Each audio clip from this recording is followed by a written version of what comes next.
Hello, and welcome to Around the Political World with John Rothman. I am your host, John Rothman. If you're a fan of the show, make sure to hit the follow button on the top right of Apple Podcasts, Spotify, or wherever you are listening at this very moment.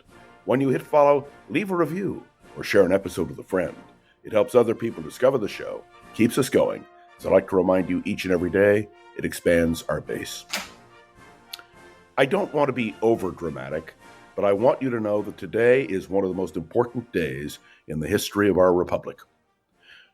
As we speak, the House of Representatives is about to convene, and there the major decision will be made about reconciliation with the bill that was passed in the Senate, well, not even by one vote, because it was a tie.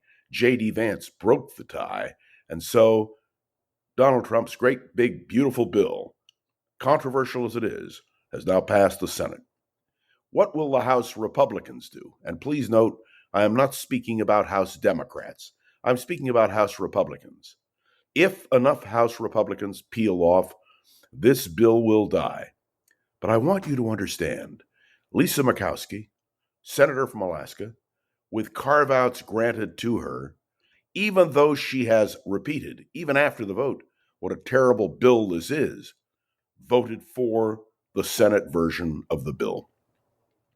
I am deeply troubled, deeply concerned, because what we are learning, and if I were teaching a civics class, I would point out that one vote does make a difference, that who wins the presidency, who wins control of the House, who wins control of the Senate, well, they're very consequential votes. And let me make something clear. Why do I think today is so important? Because Donald Trump is pushing hard to get this passed. And if you consider the odds are he'll get it through. His great, big, beautiful bill may well be on his desk just when he wanted it, July 4th.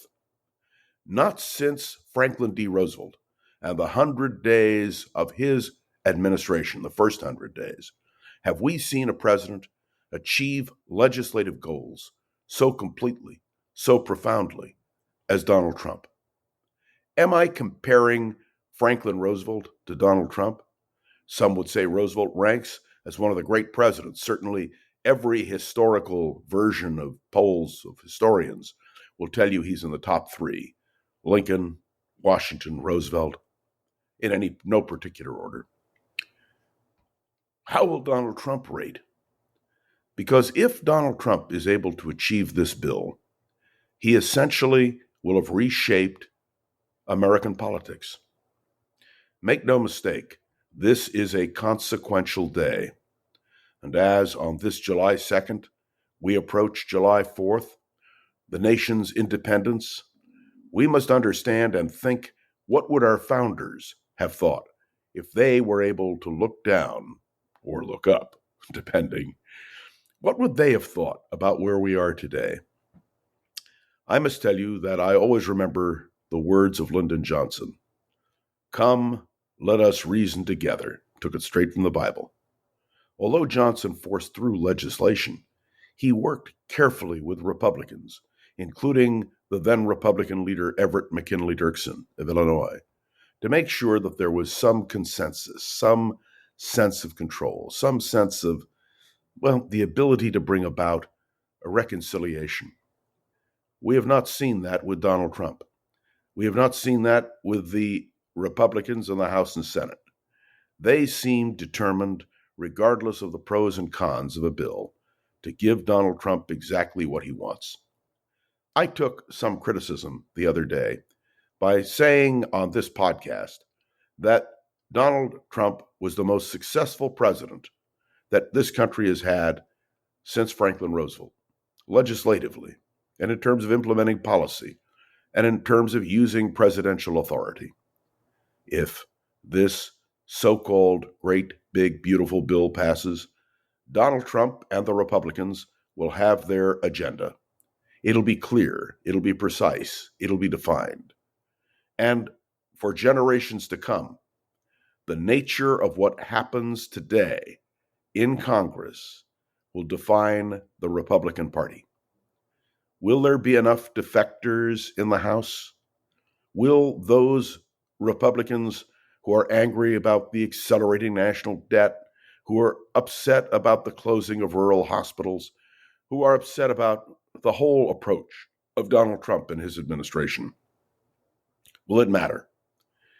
The question of what is happening now in Florida, which we talked about, the opening of the essentially a new Alcatraz, this is something that has such profound effect on America and who we are. So why am I talking about this now? Because the consequences of who we vote for in an election are profound. So I want to set this up for you. I believe that if this bill passes, there will be a backlash.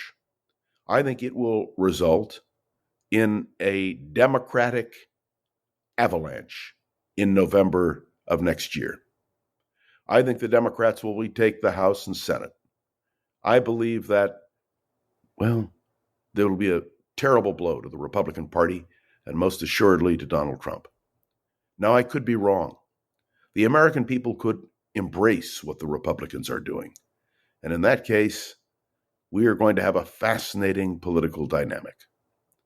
And within the Republican Party, what will the end result be?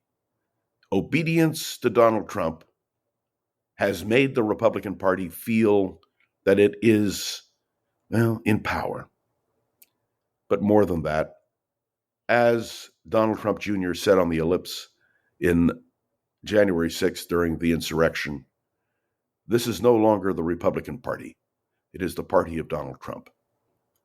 Do we want a political party molded to the will of one individual? Do we want a member of Congress to be intimidated so thoroughly that they feel they have to vote for Donald Trump's bill in order to maintain their office? All of this is politics, bare knuckle. And I will suggest to you that books will be written about what is happening on this very day. And if Donald Trump is successful, the nature of the relationship between the president and the Congress, the president and his political party, the future of our nation, all of that will be clearly defined. So I'm waiting. As I record this, the House is not yet convened, but I'm waiting to see what happens. But mark my words and mark them well. This is one of the most fateful days in the history of the Republic. And what happens next, my friends, what happens next will define America for at least a generation. Thanks for tuning into another episode of Around the Political World with John Rothman. I am John Rothman. Make sure to follow along and let me know your thoughts on the show by leaving a review on Apple Podcasts and sharing an episode with a friend or colleague so we can continue to grow and expand, which is, of course, our goal. You can interact with me, as many of you do, on LinkedIn, on Facebook, by direct emailing me, and I'm happy to receive your comments. And you will note that on occasion, I refer to those comments in my commentary. And my special appreciation to Gogo Zoger, who is the producer of this podcast. Without Gogo, we would not be go-going anywhere. So, Gogo, thanks so much. This is John Rothman, and you are listening to Around the Political World with John Rothman. See you tomorrow.